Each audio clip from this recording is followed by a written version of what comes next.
Señores, ¿cómo están todos mis queridos seguidores? Espero que se sientan bien en este nuevo encuentro en el que nos vemos en este mi canal Código García para tratar temas de interés para todos, de interés para grandes, de interés para pequeños, como diríamos, de interés para todo, porque en cierto modo el derecho penal es un tema de interés para todo el mundo. Porque como yo digo en los otros videos, cualquiera puede ser objeto de un proceso penal.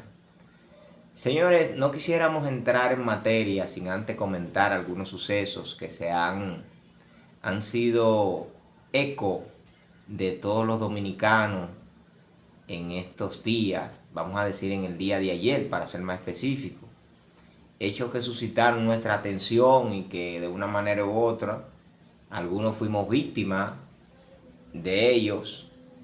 Está el caso de el problema técnico que se suscitó en ese transporte que todos conocemos como lo es el Metro de Santo Domingo.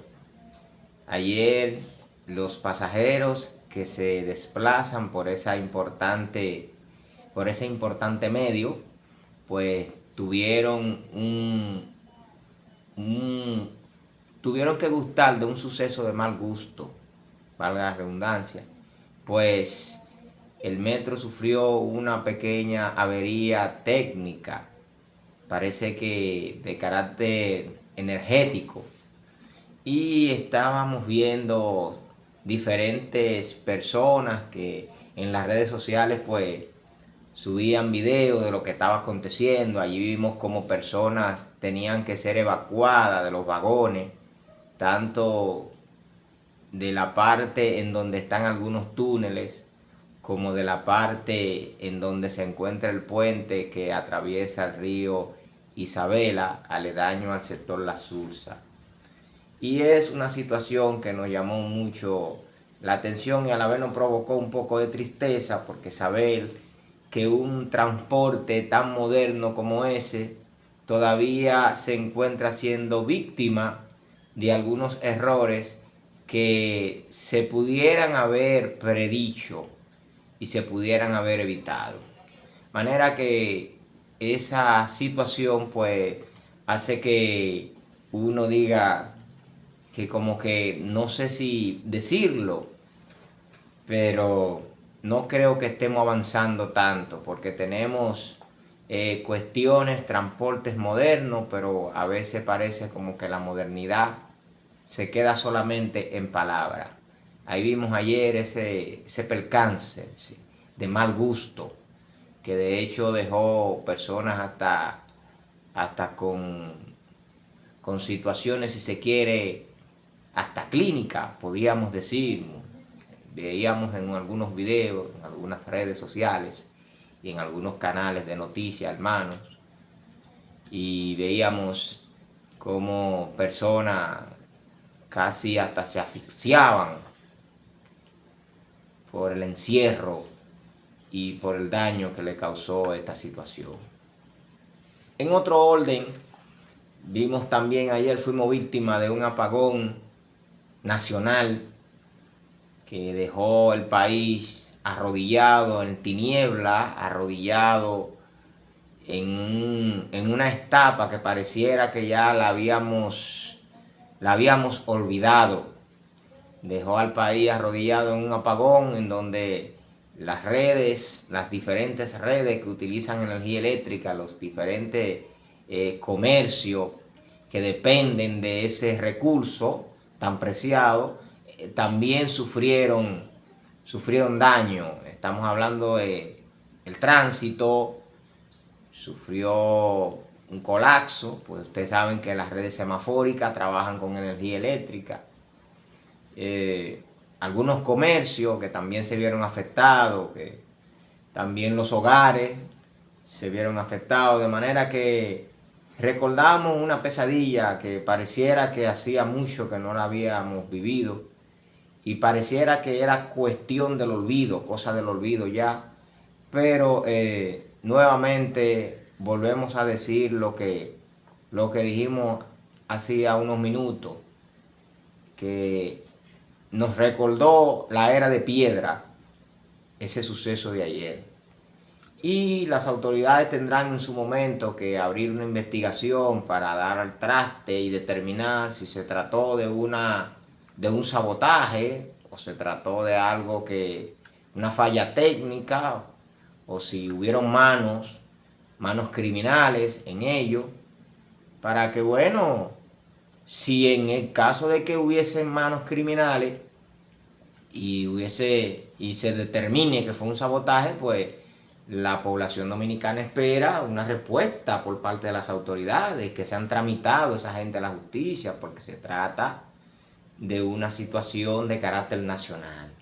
Nosotros pudimos ver en meses pasados que en nuestro país se está procesando un grupo de personas porque en su momento, según las autoridades, tentaron contra una red semafórica, de manera que habría ahora que decir quiénes fueron los culpables de esta situación, si se trató, claro está, de un atentado. Que lo digan si se trató de un atentado, que no tengan vergüenza, porque ahora los enemigos del gobierno y los que lo han hecho mal a través de la historia también, porque ahora quieren vendernos a los dominicanos, quieren vendérsenos como santos los otros, lo de la oposición, quieren vendérsenos como santos, igual que estos también. De manera que ellos ahora están opinando que no hay capacidad, que por aquí, pero ellos también hacen lo mismo, todos hacen lo mismo.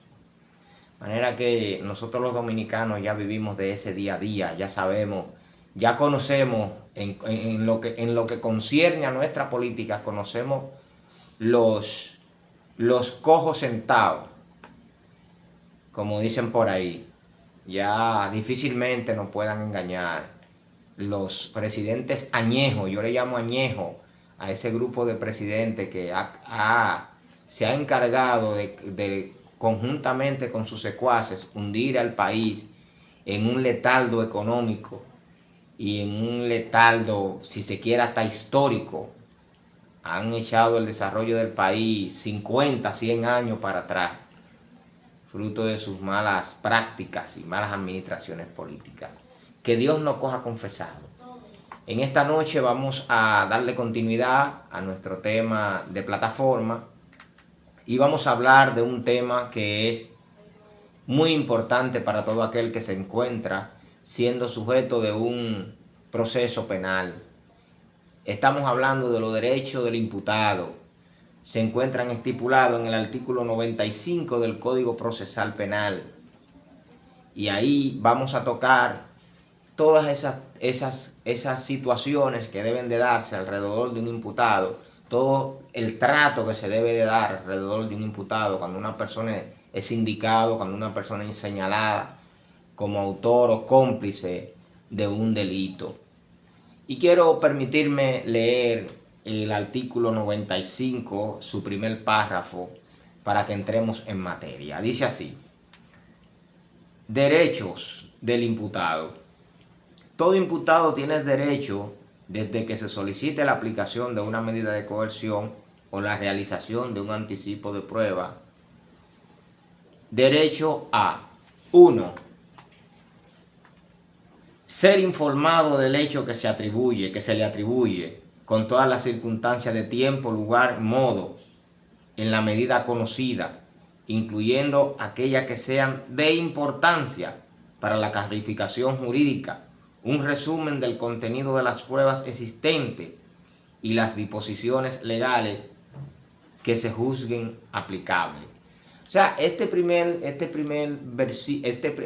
numeral del artículo 95 del Código Procesal Penal está diciendo que al momento de que un imputado se le pretenda conocer una medida de coerción, ya el imputado debe de ir edificado ante el juez de qué se le está acusando, cuáles son las pruebas que subsisten en su contra, qué autoridad hizo su arresto, bajo qué circunstancias se arrestó, si fue por una orden, si fue por una flagrancia, Y todo ese tipo de información el legislador está obligando a las autoridades competentes, en este caso a las autoridades investigativas, a que el imputado llegue al escenario de la medida de coerción con ese conocimiento ya acabado, que ya él sepa de qué se le está sindicando, de qué se le está acusando y todo lo que tiene que ver con la solicitud de la medida de coerción. Esto no sucede en la práctica.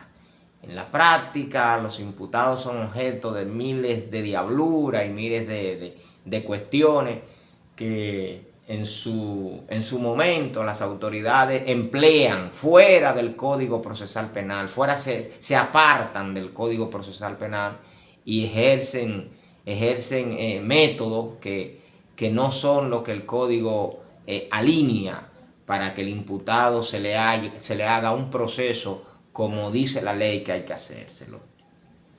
El numeral 2 dice que debe de recibir durante el arresto un trato digno y en consecuencia a que no se le apliquen métodos que entrañen violencia innecesaria o el uso excesivo o desproporcionado de la fuerza. De ese numeral 2 entonces se desprende que el imputado deba de ser tratado como lo que es, un inocente, pues todo imputado llega al proceso con una presunción de inocencia que no le es rota hasta tanto una sentencia ya con carácter definitivo diga lo contrario. Y está diciendo ese numeral 2 que debe de ser tratado con respeto, que debe de recibir un trato digno. O sea, cuando habla de dignidad, está hablando de lo que debe de recibir una persona para que no se le dañe su integridad emocional como persona. La Constitución hace mucho énfasis en lo que es la dignidad humana, porque es algo tan sensible que con cualquier trato, con cualquier situación, pues se hiere, se le da un maltrato a la persona, y el legislador está diciéndole a las autoridades a través de la ley, del Código Procesal Penal, cuál es el tipo de trato que deben de darle al imputado cuando éste se encuentre en el arresto. El numeral 3 dice que debe conocer la identidad de quien realiza el arresto, la autoridad que lo ordena y bajo cuya guarda permanece. Oiga eso, conocer la identidad de la persona que le arresta, conocer los fundamentos, conocer el porqué, si se trata de una orden judicial también, la forma en que se arrestó. Debe el imputado conocer todo eso. Y debe también de decírsele, informársele en qué recinto penitenciario va a permanecer. Por ejemplo, nosotros sabemos de personas que van caminando por la calle o están siendo sindicados por un proceso y de repente pues son capturados por la policía y hasta la policía le da un tour por el país entero. Y salen a investigar con él sin antes reportárselo a la familia, ni asentarlo en un libro, en el libro de las novedades que utilizan los destacamentos. Oiga, eso es que es rol. Yo he visto casos en donde la policía sale con un imputado y sale a averiguar y a investigar, como que el imputado también tiene que salir con la policía a investigar. A regozo, ese imputado, esos policías sufran un accidente y muere el imputado en ese accidente.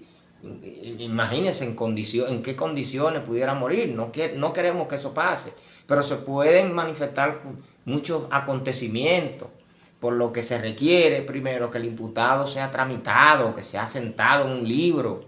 Además de eso, cualquiera puede salir a preguntar por ese imputado. Fulano está aquí en este destacamento, pero si no lo han traído, ¿qué le van a decir los otros policías? No está aquí. Y cuando ven a anda con una patrulla por ahí dando vueltas. Ya usted sabe, es el modo operandi de la policía cuando está investigando delitos, que también cogen el imputado como conejillo de India para salir como cazafantasma, para salir a cazar a quien tiene que cazar. El numeral 4 dice que debe de comunicarse de modo inmediato con una de las personas de su elección o con su abogado para notificarle sobre su arresto y que le proporcionen los medios razonables para ejercer este derecho. O sea, está llamado a las autoridades a facilitarle al imputado una comunicación, sea con su abogado, sea con un familiar de su confianza, con el que era ya elegido. Y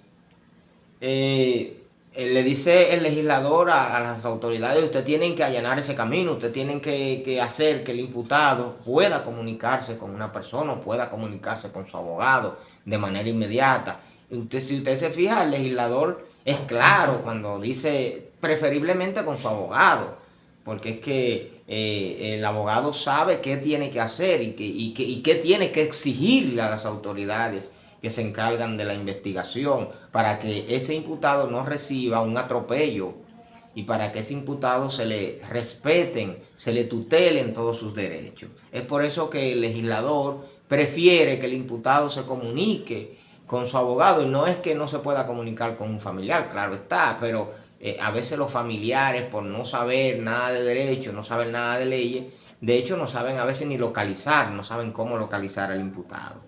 Bien, el numeral 5 dice que debe de ser asistido desde el primer acto del procedimiento por su defensor de elección, y en caso de que no tenga, pues el Estado es responsable de suplirle uno. Hace de nuevo el legislador un paréntesis, le dice: tienen que tratar de que ese imputado pueda comunicarse con su abogado defensor. Porque es que el abogado, como le dije ahorita, es la persona clave cuando hay una persona que está siendo procesado o que ha sido capturado, sea por una orden o sea por una flagrancia de un delito, y va a ser procesado, va a ser tramitado hacia la acción de la justicia. Pues la persona más indicada es su abogado, porque es el profesional, porque es el que sabe qué tiene que hacer, qué no puede hacer, qué tiene que buscar, qué no tiene que buscar. De hecho, ustedes saben que en los interrogatorios es necesario que también haya un abogado en el interrogatorio, porque hay cosas que los imputados dicen que en cierto modo no debieran de decirla, y además de eso, para que esos interrogatorios puedan tener una base legal y puedan ser legítimos, necesitan que se haga al lado de su defensor. El numeral 6 habla de la autoincriminación. Dice que no se puede autoincriminar, en consecuencia puede guardar silencio en todo momento sin que esto le perjudique o sea utilizado en su contra. En ningún caso puede ser sometido a malos tratos o presión para que renuncie a este derecho, ni ser sometido a técnicas o métodos de constreñimiento o que alteren su voluntad. Señores, esto es el pan de cada día, esto es el pan de cada día en los procesos penales. Si a usted le tocara visitar destacamentos detrás de los imputados, si le tocara presenciar interrogatorio cuando un imputado es apresado, se va a dar cuenta que lo único que los policías saben hacer es meter terror, que habla, que ya nosotros sabemos, que ya tenemos un video, que fuiste tú, que qué sé yo, que un sinnúmero de situaciones que lo que hacen es entrar al imputado en un estado de nervio, a veces cuando la persona no está acostumbrado, no se ha acostumbrado, y nadie está acostumbrado a caer preso, claro está, pero hay personas que por su carácter de sensibilidad, cuando le hablan de la policía o le hablan de que lo van a detener, pues se ponen nerviosos, es inevitable. Y entonces los agentes, en su gran mayoría, y de hecho hasta fiscales hemos visto en ese tipo de prácticas, metiéndole terror a los imputados: ya nosotros sabemos quién tú eres, que sé yo qué, que fuiste tú, que tenemos esto en contra tuya, que tenemos el otro, y ya usted sabe, y es un terror psicológico y una cosa. Eso está prohibido por la ley. Dice el numeral 6 del artículo 95 que está prohibida la autoincriminación, y está prohibido también esas actitudes de parte de las autoridades para lograr que esa persona, para lograr que esa persona se autoincrimine y diga: sí, fui yo, porque de todos modos, ¿qué? Los únicos que tienen derecho a hablar mentira en los procesos penales son los imputados.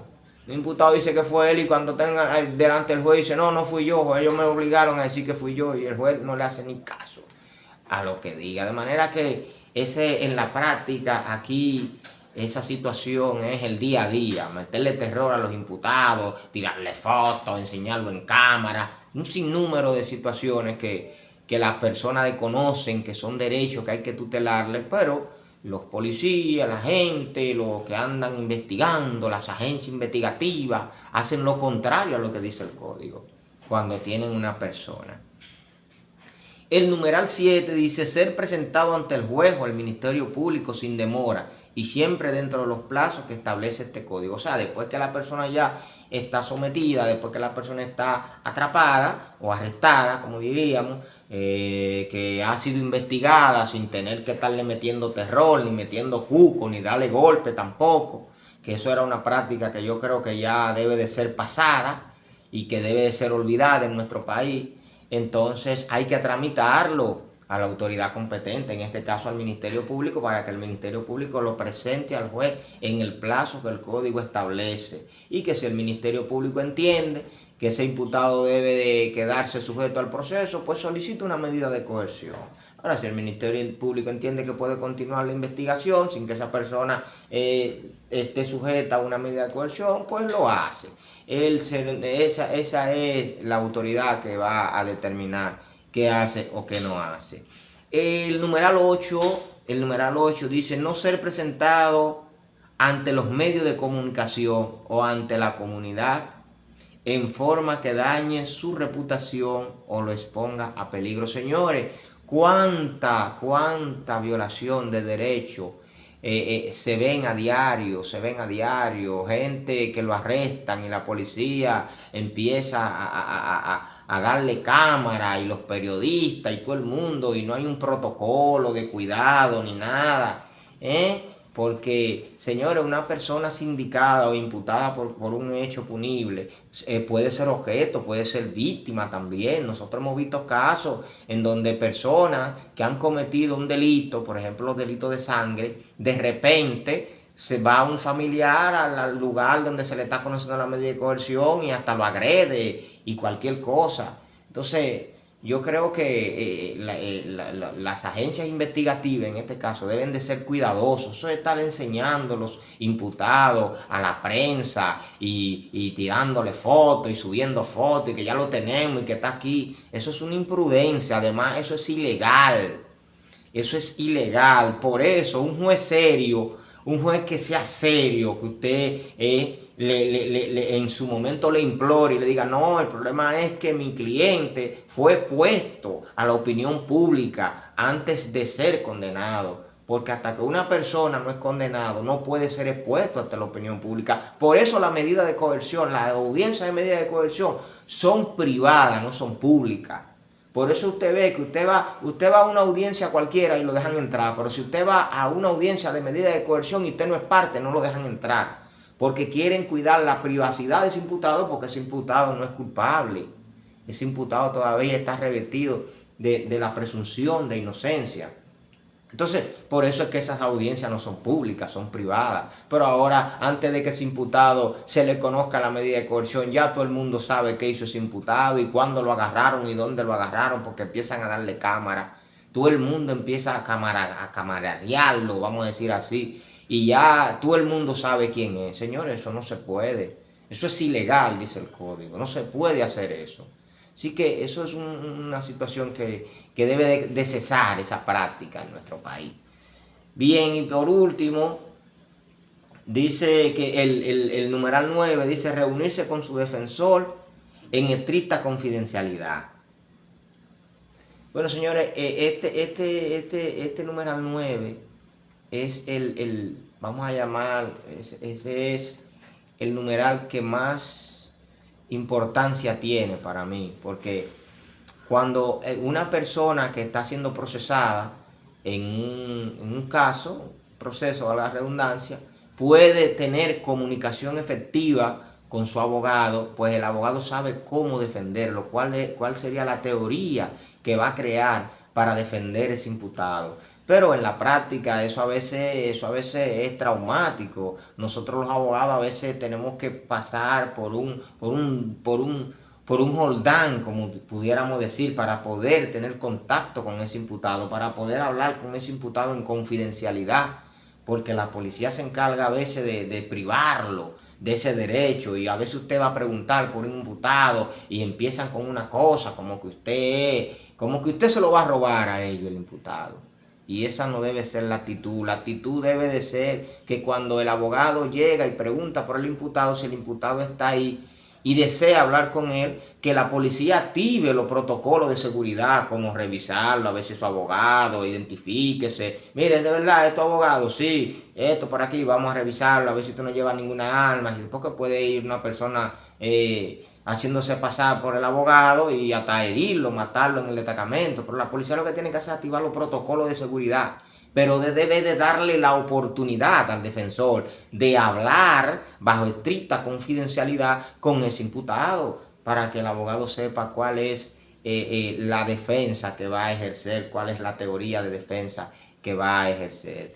Bueno, mis hermanos, mis queridos seguidores, estos han sido algunos de los derechos de los cuales gozan las personas que están siendo sindicadas o acusadas por un delito, por la comisión o la participación en un delito aquí en la República Dominicana. Mi consejo es que si a usted le tocara la oportunidad, quiera Dios que no, que a nadie le toque, quiera Dios que a usted nunca guste de ese trago amargo, pero mi consejo es que si le pasara, pues usted inmediatamente trate de comunicarse con su abogado, y que usted todo lo que vaya a decir, usted primero se asesore de que su abogado esté al lado suyo, para que su abogado le diga cómo usted debe de actuar, cómo debe de comportarse en medio de esa investigación, porque esa es la persona que tiene la experiencia. Así que ya ustedes saben, mis hermanos, en esta noche le hemos hablado de estos derechos, de estos baluartes que adornan la persona del imputado. Esperamos que usted este video lo comparta, se suscriba a nuestro canal Código García, y que también toque la campanita para que cuando hagamos más contenido, pues también YouTube le esté avisando. Ya usted sabe, dele a compartir si le ha gustado el contenido, porque lo que queremos es educar, lo que queremos es que las personas conozcan sus derechos, para que esos abusos que se cometen a diario, pues por lo menos se reduzcan, para que las personas sepan al momento de tener un roce con una autoridad policial, sepan qué es lo que tienen que hacer ellos y qué tienen que hacer las autoridades también para tramitarlo a la justicia. Así que ya ustedes saben, nos vamos a ver en otro video. Ya en otro video estaremos hablando de la medida de coerción. Vamos a hablar de ese tema tan importante que también creo que debe de ser de conocimiento y de interés para todos, porque es el día a día en el que estamos viviendo. Así que ya ustedes saben, mis queridos seguidores, en otro video estaremos hablando de la medida de coerción. Ya usted sabe, muchas gracias y feliz para todos.